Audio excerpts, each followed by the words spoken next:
name's Anthony Beck. I want to start a Kickstarter. Well, my project is a solo project, and it is a solo project by every definition. Writing all the music myself, performing all the music. I'm playing all the parts for the most part: piano, guitar, drums, vocals.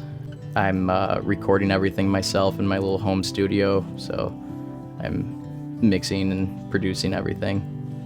So to make an album on your own, and truly on your own, the startup cost is ridiculous because you have to get the gear, and I've got a decent setup here. It's not the best acoustic room, but I've got really nice gear to work with and programs and stuff like that. As far as the room goes, I can borrow some other people's studios. They've been nice enough to let me sit in, do drums in different places. But I track it, I bring it back here, and there's hours of work, just mixing down drums, hours of work per song. I'm getting to the point now, though, where I need mastering, I need artwork, I need replication of the CD, and that's where the Kickstarter is really going to come in. Mastering, a good mastering, it's not cheap to have someone good actually master it, and it makes a huge difference, the kind of feel that you get out of a recording. I just need that extra bump to finish it now.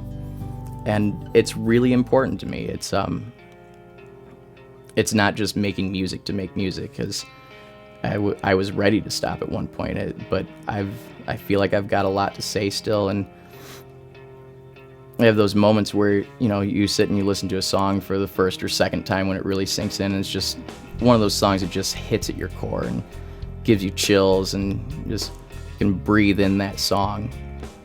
And that's really my goal, is I want to make someone feel that the way that I feel when I hear a Sigur Rós song or something like that. If I could just make a handful of people feel that intensely about a song that I wrote and recorded, that's really my goal with this project. Not so much world domination, just to touch people for a minute there.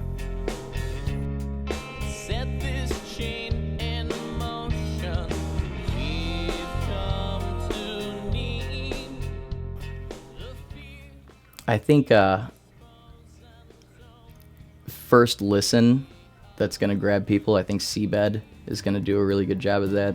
That's to really strip down. It's just acoustic vocals and my friend Jesse playing some cello on there. And him and I have worked together for 10 years, and we work really well together. We really get what the other person's trying to do. So I love writing with him. I think that's going to be the one that stands out the first time you listen to it. As far as emotional attachment, that I'm most proud of would be I Can't Go. And it's a piano-based song that I've been working on. Probably my best friend growing up was my grandma, and I lost her about 5 years ago. And it's one of those things that you don't really know how to express how I feel about it. So a lot of that time of my life and the feelings I have about that, I haven't really talked about, and I wrote that song about her, and it felt really good to get it out. And I think that it came out the way that I wanted it to. So that's the one that, to me, that I'm the most proud of on this one. I've always worked really hard for my music. I'm not asking for any handouts, just if people are interested in what I'm doing, just giving people an opportunity to pre-order the CD, pre-order the music, that way, instead of dropping thousands of dollars right now with the hopes that I'm going to make it back, I sell them, and then I have the product there. And really at this point, I'm not trying to make a huge profit on this. I just want to get my music out, and we'll see where it goes from there.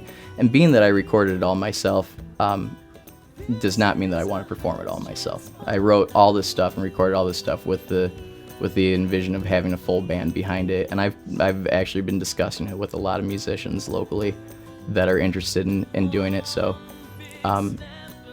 the goal is to get the music out there, and if people like it, put a band around it, and then world domination.